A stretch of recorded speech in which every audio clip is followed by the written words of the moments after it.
Hürmetli kuzatuvchilar, Boğat Avtosoda kanalına obunachilar, bugun Xudo xolasa 14 aprel 2025 sodamiz navbatdagi Cobalt avtomat ko'rikka bo'ldi.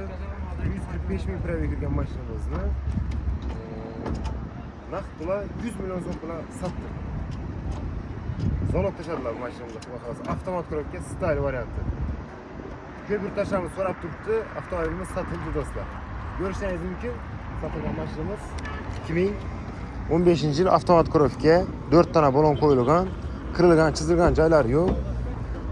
Yana do'stlar, shunday holatdagi mashinamiz naqd pula 100 million so'm pulga sotildi. Bu mashinamizga nima deydi? Zalog berdilar. Buni endi Xudo xolasa ertang dastavka xizmatini ham qilib beramiz. Mashin Qashqa Daryoga sotildi. Ertang olib ketadilar buni Xudo xolasa. Shunday holatdagi avtomobilimiz ketdi. Gelsangizda shunday zo'r chiroyli seminarda mashinalarimiz ko'p. Kelib xarid qilaverasiz. Avtokredit, avtobarter naqd pul asosida. Shuni sotiladigan mashinalarimiz bo'lsa bemalol tavsiya etamiz. Kelsangiz zo'r qilib reklama qilib beramiz. Rahmat.